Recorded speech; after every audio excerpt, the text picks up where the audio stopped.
Good morning students. Aldehyde ketone में हम इनका ऑक्सीकरण देख रहे थे और एल्डिहाइड के ऑक्सीकरण से हमें एसिड प्राप्त होते हैं। फिर हमने कीटोन का ऑक्सीकरण कराया और कीटोन का ऑक्सीकरण थोड़ा टिपिकली होता है क्योंकि उसमें कार्बन कार्बन बंध का विलयन होता है। इसके लिए हमने असमित कीटोन के लिए पोपाफ रूल काम में लिया, जिसके अनुसार हमने chromic acid CrO3, nitric acid HNO3, K2Cr2O7, KMnO4 इनके द्वारा कीटोनों का ऑक्सीकरण कराया और विभिन्न उत्पाद हमें प्राप्त हुए। इसके बाद हमने सेलेनियम ऑक्साइड से कीटोनों का ऑक्सीकरण कराया। सेलेनियम ऑक्साइड के द्वारा ऑक्सीकरण से हमें डाइकार्बोनिल यौगिक मिलते हैं। ये कार्बोनिल समूह के जो समीपवर्ती मैथिल या मिथिलीन समूह होता है उसका ऑक्सीकरण कार्बोनिल यौगिक में कर देते हैं। लास्ट में हमने आपको बेयर विनेगर ऑक्सीकरण के बारे में बताया। देखिए, मैं आपको फिर दोबारा बता रहा हूं आज बेयर विनेगर ऑक्सीकरण के बारे में। कीटोन के लिए बेयर विनेगर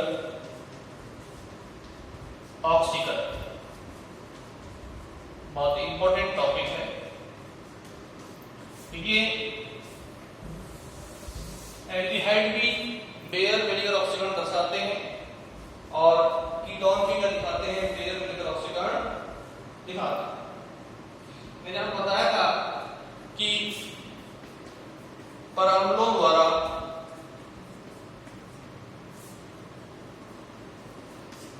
ऑक्सीकरण करने पर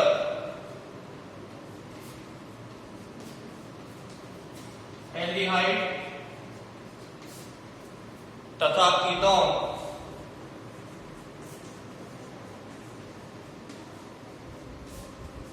एसिड अम्ल तथा एस्टर का निर्माण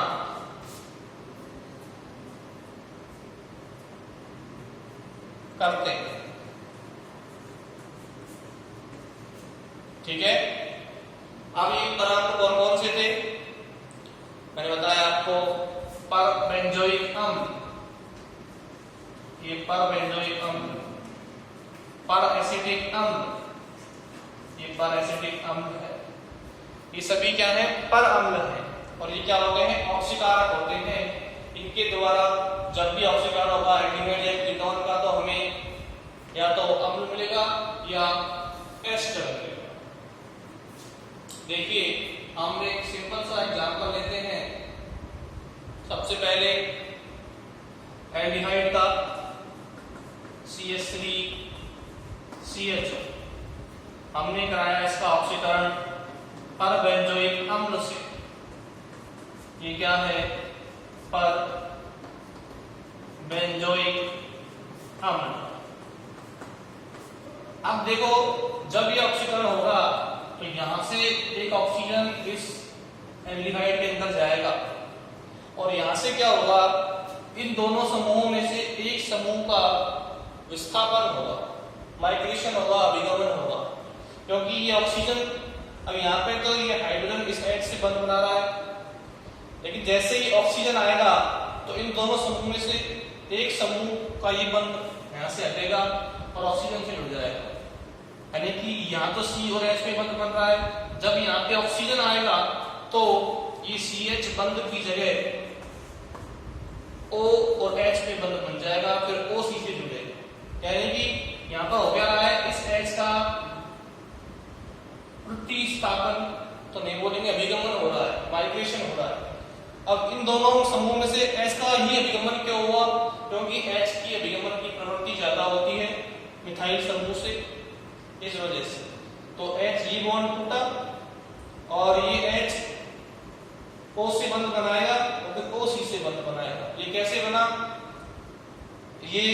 इसकी मैकेनिज्म से प्रूव होगा। लेकिन होता यह है आपको कि आपको देखना क्या है कि ऑक्सीजन उस इन दोनों समूहों में से उस समूह के साथ बंध बनाएगा जिसकी अभिगमन प्रवृत्ति ज्यादा हो। अब इनकी अभिगमन प्रवृत्ति क्या होती है विभिन्न समूहों की, ये मैं आपको बताऊंगा अभी।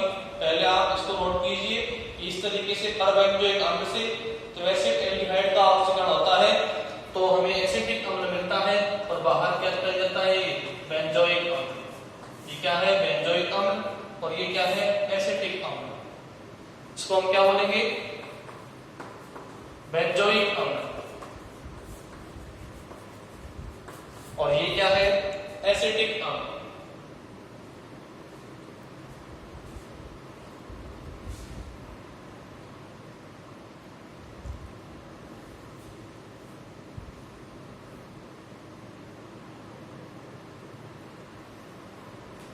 तो ऐसे एसिड एल्डिहाइड का जब बेयर मिलेगा ऑक्सीकरण कराएंगे तो हमें एसिटिक अम्ल मिलेगा और साथ में बेंजोइक अम्ल मिलेगा। इसमें क्या होता है दो जो समूह जुड़े पड़े हैं कार्बोनाइल समूह से, उनमें से जिसकी अभिगमन की प्रवृत्ति ज्यादा होगी वो उसका अभिगमन होगा और वो फिर वो वाला बंध टूटता है उससे वो बंध बना देगा।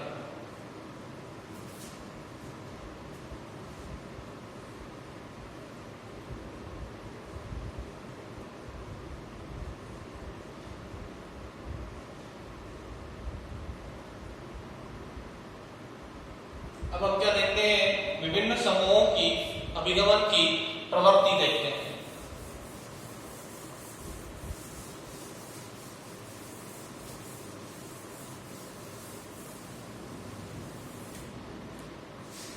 अब क्या देखेंगे हम विभिन्न समूहों की अभिगमन प्रवृत्ति का क्रम। ठीक है विभिन्न समूहों की अभिगमन प्रवृत्ति का क्रम। तो देखिए सबसे ज्यादा अभिगमन की प्रवृत्ति होती है H। ठीक है H के बाद होती है फेनिल समूह की C6H5 फेनिल। उसके बाद होती है फेनिल के बाद 3 डिग्री एल्किल। उसके बाद होती है 2 डिग्री एल्किल। सबसे कम होती है 1 डिग्री एल्किल और लास्ट में ये मिथाइल ग्रुप। तो ये क्या है विभिन्न समूहों की अभिगमन प्रवृत्ति। यदि H भी उपस्थित है और फेनिल समूह भी उपस्थित है तो H का अभिगमन होगा फेनिल का नहीं होगा क्योंकि H की अभिगमन प्रवृत्ति ज्यादा है। इधर देखिए ये मैंने लिया बेंजोएल्डिहाइड और साथ में मैंने ले लिया ये पर एसिटिक अम्ल। तो क्या होगा इन दोनों समूहों में से ये H है ये फेनिल है, H की अभिगमन प्रवृत्ति ज्यादा है तो इसका अभिगमन होगा यानी कि ऑक्सीजन इससे बंध बनाएगा। ठीक है और क्या मिल जाएगा C6H5 C double bond OH। बाहर क्या निकल जाएगा एसिटिक एसिड। हमें क्या मिल जाएगा बेंजोइक अम्ल। क्या मिल जाएगा बेंजोइक अम्ल। ठीक है इसे नोट कीजिए। एक एग्जांपल और लेते हैं हम।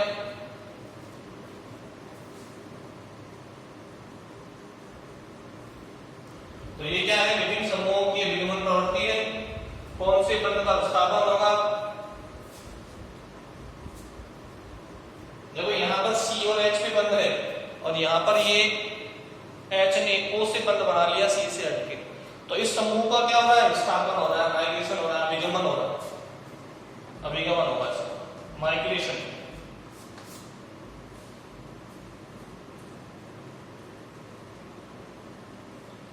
एक एग्जांपल और लेंगे।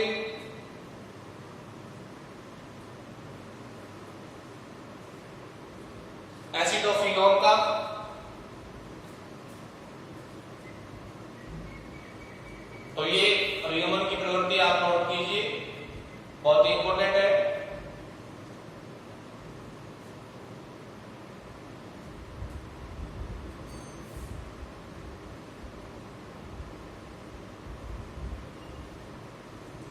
अब देखिए एक एग्जांपल और लेते हैं।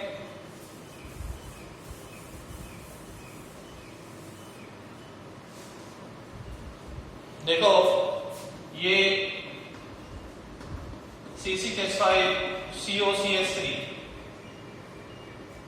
एसीटोफिनॉल, क्या नाम है? एसीटोफिनॉल।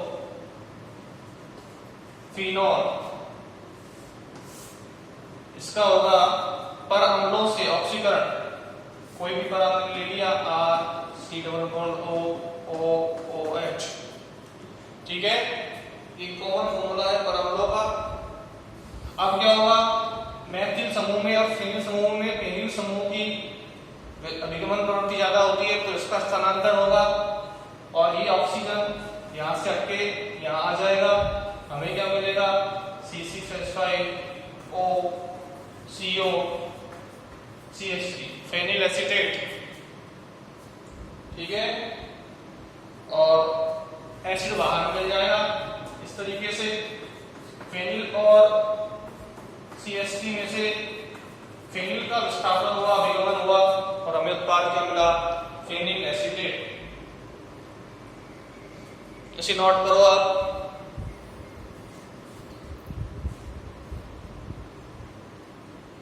क्या मिल गया? Phenyl acetate.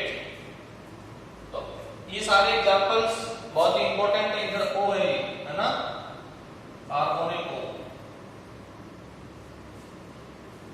इनमें से ये एग्जांपल आपके एग्जाम में पूछे जाएंगे। पूछेगा बेयर विनेगर ऑक्सीकरण को समझाइए, या फिर किस तरीके से हम किसी भी कीटोन से एस्टर प्राप्त कर सकते हैं। अगर हम एसीटोन लेंगे तो क्या मिल जाएगा? एस्टर मिल जाएगा। ये भी एस्टर है, ये तो है फेनिल एसीटेट। जब हम कीटोन लेंगे तो हमें क्या मिल जाएगा? मैथिल एसीटेट। तो देखो अब कीटोन लेते हैं।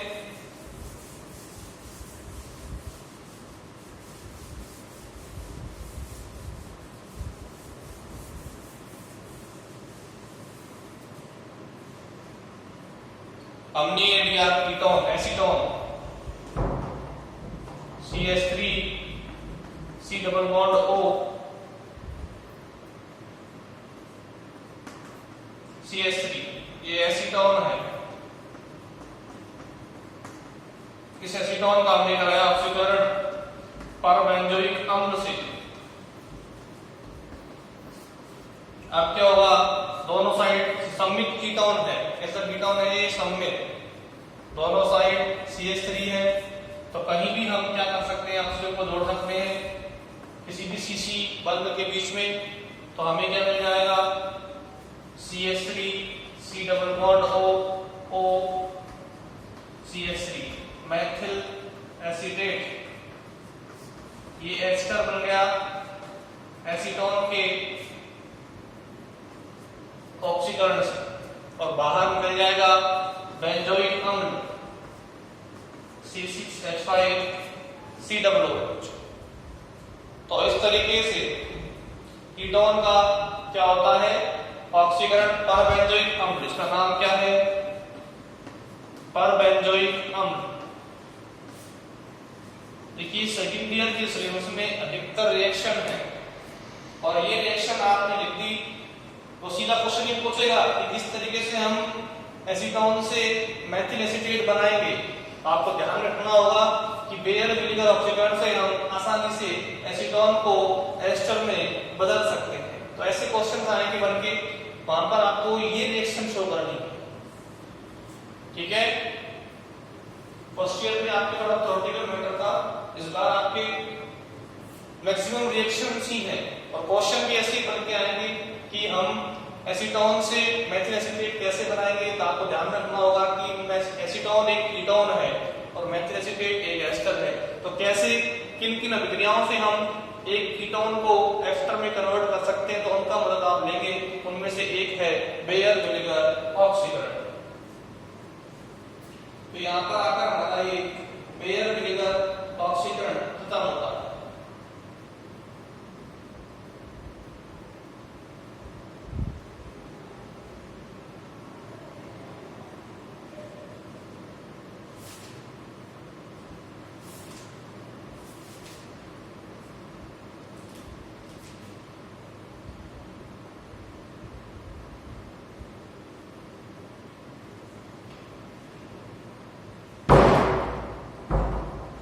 अब नेक्स्ट अभिक्रिया देखेंगे हम केनी-जारो अभिक्रिया। इनमें से डेफिनेट सवाल आपके आएगा एल्डिहाइड या कीटोन का ऑक्सीकरण से, बेयर विनेगर ऑक्सीकरण से।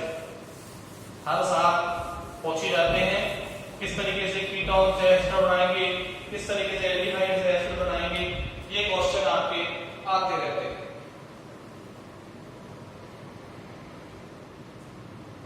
ठीक है। अब नेक्स्ट रिएक्शन है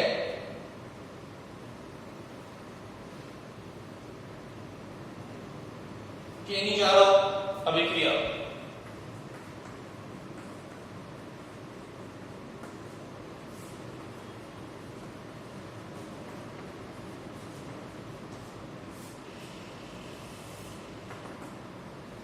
कौन सी अभिक्रिया? केनी-जारो अभिक्रिया।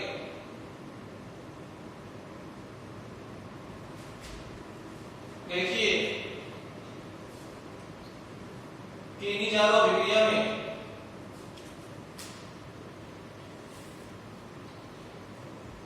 कोई भी अल्फा हाइड्रोजन रहित एल्डिहाइड भाग लेते हैं। ठीक है, जैसे कि फॉर्मल्डिहाइड है, इसमें देखो अल्फा हाइड्रोजन नहीं है क्योंकि अल्फा कार्बन ही नहीं। बेंजील्डिहाइड इसमें भी नहीं है। क्लोराइड CCl3 CHO, ये सभी क्या है? अल्फा हाइड्रोजन रहित एल्डिहाइड है। ठीक है, ये फॉर्मल्डिहाइड, ये है बेंजील्डिहाइड,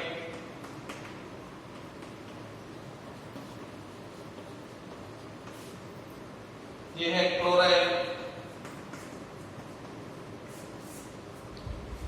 ये सभी क्या है? अल्फा हाइड्रोजन रहित एल्डिहाइड है। तो केनी-जारो अभिक्रिया कौन देंगे? एरोमेटिक एल्डिहाइड या अल्फा हाइड्रोजन रहित एल्डिहाइड।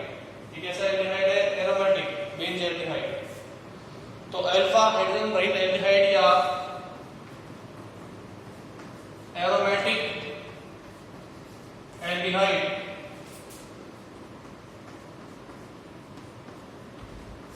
तीव्र क्षारीय माध्यम में, तीव्र क्षारीय माध्यम में, यानी कि माध्यम कैसा होगा? तीव्र क्षारीय। अभिकारक कौन होंगे? एरोमेटिक एल्डिहाइड या अल्फा हाइड्रोजन रहित एल्डिहाइड।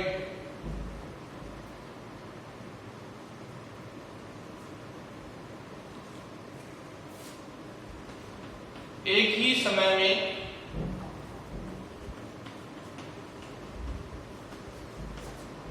समय में ऑक्सीकरण तथा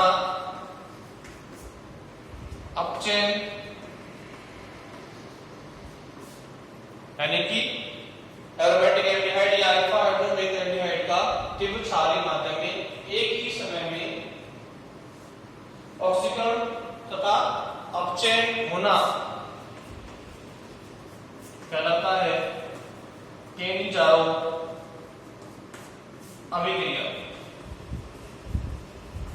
यानी कि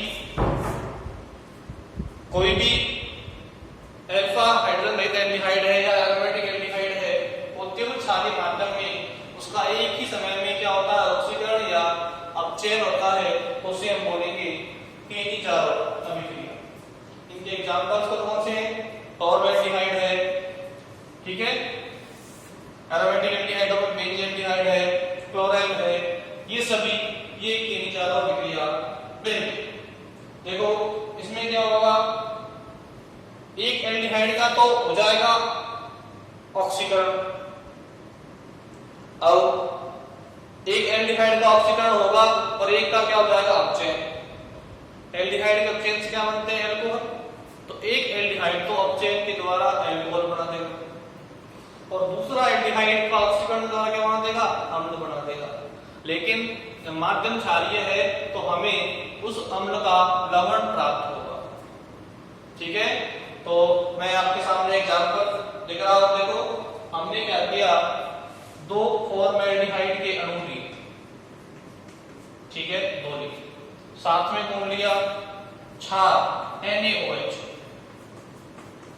तीव्र क्षार, प्रबल क्षार है NaOH। तो इस क्षार की उपस्थिति में क्या होगा, एक एल्डिहाइड का तो अपचयन होगा, तो एक एल्डिहाइड का अपचयन बताओ, एल्डिहाइड के अपचयन से क्या मिलते हैं हमको, एल्कोहल। तो एक का अपचयन होगा तो हमें क्या मिल जाएगा, फॉर्मेल्डिहाइड के अपचयन से HCH2OH, एक तो मिल गया हमें ये एल्कोहल CH2OH, ये मिल गया। दो एल्डिहाइड का अणु लिए, तीव्र क्षारीय माध्यम में लिए, एक एल्डिहाइड का अपचयन होगा। अब आपको पता है फॉर्मेल्डिहाइड का जब भी अपचयन होगा, देखो मैं बता रहा हूं आपको किस तरीके से होगा, जब भी फॉर्मेल्डिहाइड का अपचयन होगा तो इसके अपचयन से हाइड्रोजन जुड़ेगी, हमें क्या मिलेगा, इधर एक जुड़ जाएगा CH2OH। ठीक है, ये हमें प्राप्त होगा CH3OH, इधर ये H। इस तरीके से ये CH3OH में प्राप्त हुआ। भाई दो हाइड्रोजन लेंगे, एक H यहां जुड़ेगा, एक H यहां जुड़ेगा, क्या बन जाएगा, मेथेनॉल। तो एक एल्डिहाइड का तो अपचयन होगा और दूसरे का क्या होगा, ऑक्सीकरण, और वो बना देगा फॉर्मिक एसिड। लेकिन सोडियम प्रेजेंट है तो क्या बन जाएगा, सोडियम फॉर्मेट। तो एक एल्डिहाइड का तो अपचयन हुआ एल्कोहल में, दूसरा एल्डिहाइड का ऑक्सीकरण किसमें हुआ, एसिड में, जो कि क्षारीय माध्यम की उपस्थिति की वजह से क्या बना देगा, सोडियम फॉर्मेट बना देगा। ठीक है, तो आप इसे नोट कीजिए किन्हीं चारों अभिक्रिया को। हमने क्या लिए, दो एल्डिहाइड के अणु लिए, एक का कराया अपचयन, अपचयन से क्या बनते हैं एल्कोहल, तो ये एल्कोहल बना दिया। एक का होगा ऑक्सीकरण, मैंने बताया आपको, अभी बताया है, जैसे इसका ऑक्सीकरण होगा तो इसमें O जुड़ेगा, क्या बन जाएगा, फॉर्मिक एसिड। लेकिन NaOH प्रेजेंट है तो Na हमारा यहाँ पर क्या है, धातु आयन है, तो ये क्या बना देंगे, फॉर्मिक एसिड से क्रिया करके लवण HCOO Na बना देंगे। अब हम देखते हैं इसकी क्रियाविधि कि किस क्रियाविधि से ये विक्रिया संपन्न हो रही है। आप पहले ये स्टेटमेंट लिखें और ये एग्जांपल लिखें, और ये एग्जांपल लिख लें, ये एल्डिहाइड किन्हीं चारों विक्रिया देते हैं।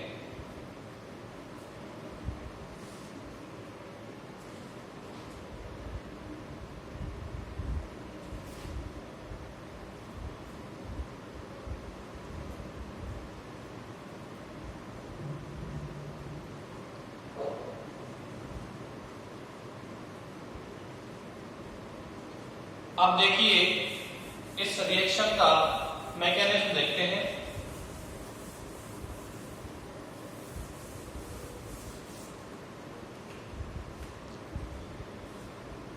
कि किस तरीके से ऑक्सीकरण और अपचयन हो रहा है।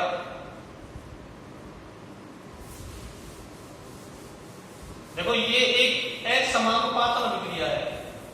असमानुपातन क्या विक्रिया कैसे है कि एक साथ ही क्या हो रहा है ऑक्सीकरण और एक साथ ही क्या हो रहा है अपचयन। तो ये क्या है, कैसी विक्रिया है, असमानुपातन, क्योंकि ऑक्सीकरण और अपचयन एक साथ होता है, इस वजह से रेडॉक्स विक्रिया भी बोलते हैं इसको। ठीक है, इस नाम से भी आ सकती है। तो अब देखते हैं इसकी क्रियाविधि। क्रियाविधि में देखो क्या होगा, हमने एल्डिहाइड के दो अणु लिए और क्षार लिया है NaOH।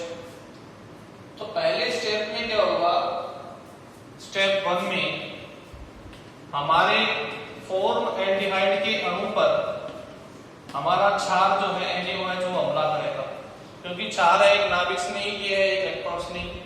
जैसे ही ये जुड़ेगा ये इलेक्ट्रॉन यहाँ से यहाँ आ जाएंगे, हमें क्या मिलेगा HCH, O पे नेगेटिव चार्ज और ये इधर OH, ये जुड़ गया, ये नाभिक स्नेही यहाँ पर जुड़ गया।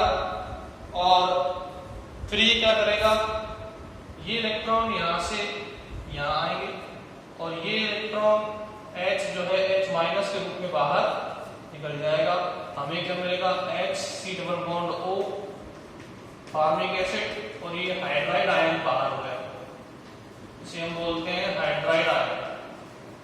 अब ये हाइड्राइड आयन क्या है, नाभिक स्नेही है।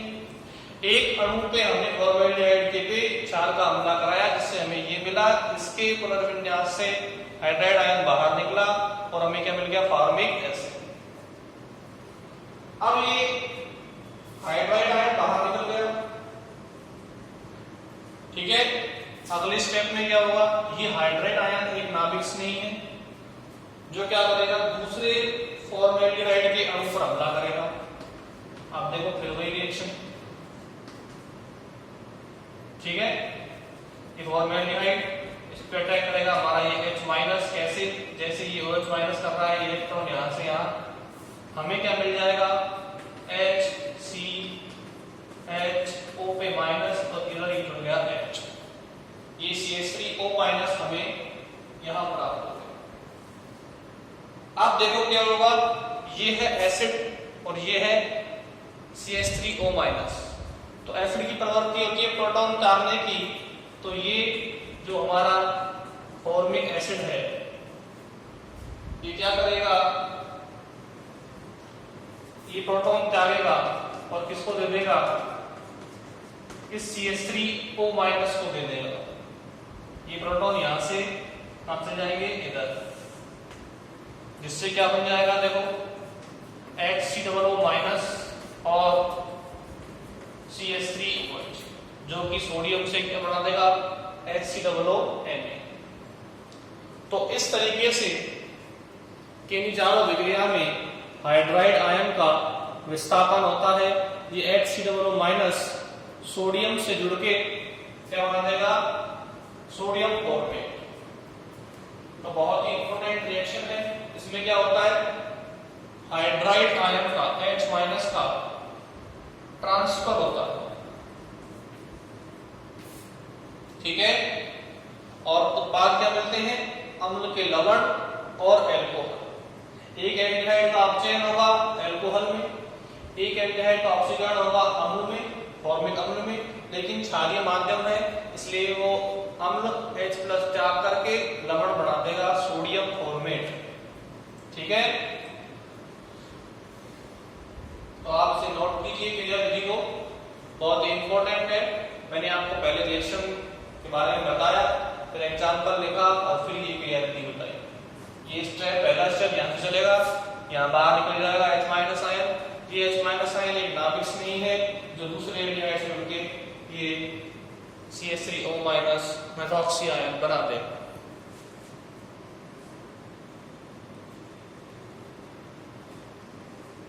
मैकेनिज्म लिखिए,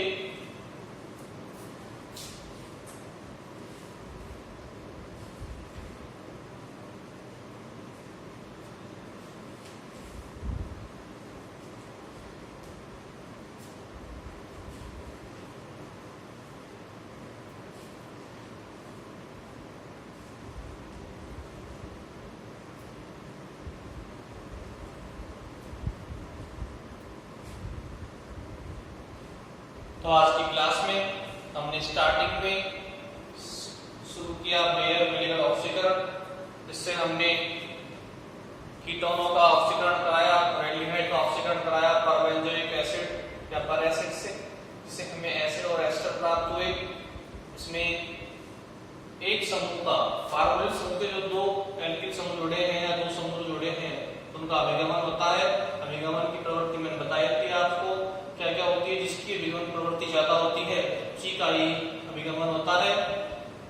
इसके बाद हमने एग्जाम्पल देखे एसिटोफिनोन में हमें एस्टर मिला, फिनिल एसीटेट, एसीटोन के परबेंजोइक अम्ल से ऑक्सीकरण से हमें मेथिल एसीटेट मिला, और बेंजोइक के ऑक्सीकरण से हमें बेयर ऑक्सीकरण से हमें बेंजोइक अम्ल मिला। यहाँ पर हम किन्हीं विक्रिया देते हैं, किन्हीं विक्रिया कौन देते हैं, कोई भी अल्फा हाइड्रोजन रहित एल्डिहाइड या फिर कोई भी एरोमेटिक एल्डिहाइड, ये दो अणु जब क्षारीय माध्यम में आपस में संयुक्त होते हैं तो इनका एक ही समय में ऑक्सीकरण तथा अपचयन होता है। एक अणु अपचयित होकर अल्कोहल बनाता है, जबकि दूसरा अणु ऑक्सीकृत होकर अम्ल का निर्माण करता है, जो कि क्षारीय माध्यम होने के कारण एक लवण में बदल जाता है। हमने फॉर्मेल्डिहाइड एग्जाम्पल लिया, और NaOH क्षार की उपस्थिति में यह इसका एक अणु अपचयित होकर मेथनॉल बनाता है, जबकि दूसरा अणु ऑक्सीकृत होकर सोडियम क्लोराइड बनाता है। हमने इसकी पहले रिएक्शन लिखी और ये इसकी क्रियाविधि है, जिसे आप नोट कर लीजिए। इससे आगे हम नेक्स्ट क्लास में डिस्कस करेंगे। आज के लिए इतना, आपसे नोट कर लीजिए, इंपॉर्टेंट है एग्जाम के पॉइंट ऑफ व्यू से।